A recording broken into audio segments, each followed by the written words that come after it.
Good evening. It is said, where speech is silver, silence is golden. Today I am going to speak about the words both, either, neither, and their uses in Karmavir English Grammar Series. Both, either, neither या शब्दातून दोन व्यक्ती वा वस्तू यांचा संदर्भ मिळत असतो. बोथ या शब्दाचा उपयोग अनेक वचनी नामाबरोबर वापरला जातो, तर आयदर आणि नायदर यातून एक वचनी नामाचा उल्लेख आपणास मिळत असतो. उदाहरणार्थ, both actresses, both hands, either man, neither report.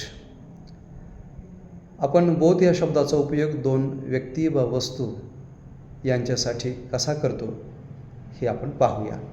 Both children were happy with their presents. यामध्ये दोन्हीही मुले त्यांना मिळालेले जे प्रेझेंट्स होते त्या बाबतीत खुश होते. Both policies make good sense. दोन्ही धोरणांचा आपल्याला चांगला अर्थ मिळतो आहे. जेव्हा आपण आयदर या शब्दाचा उपयोग करतो तेव्हा आपणास एकवचनी नाम वापरावे लागते. Either way is acceptable. या वाक्यामध्ये आयदर नंतर वे हा शब्द वापरलेला आहे.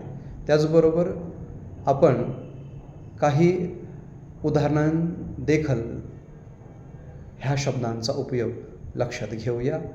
उदाहरणार्थ, in a reality neither party was enthusiastic. यानंतर बोथ या शब्दाचा उपयोग लक्षात घेतला असता both the young men agreed to come. Both her parents were dead. Both these books have been recommended to us. तर अशा पद्धतीने बोथ, आयदर आणि नायदर या शब्दांचा आपण उपयोग करत असतो. यानंतर आपण काही उदाहरणे अशी पाहू की जी स्पर्धा परीक्षेमध्ये उपयुक्त ठरतात. उदाहरणार्थ, both of these restaurants are excellent. यामध्ये बोथ ऑफ दीज रेस्टॉरंट्स नंतर आर हे क्रियापद आलेलं आहे. परंतु neither of our boys was in halt या वाक्यामध्ये वॉजचा उपयोग झालेला आहे. त्याच पद्धतीने neither of us was having any luck. त्याचबरोबर neither of the children were there. तर ही वाक्ये पाहिल्यानंतर आपण बोथ, आयदर आणि नायदर या शब्दांचा उपयोग चांगल्या रीतीने करू. मनःपूर्वक धन्यवाद.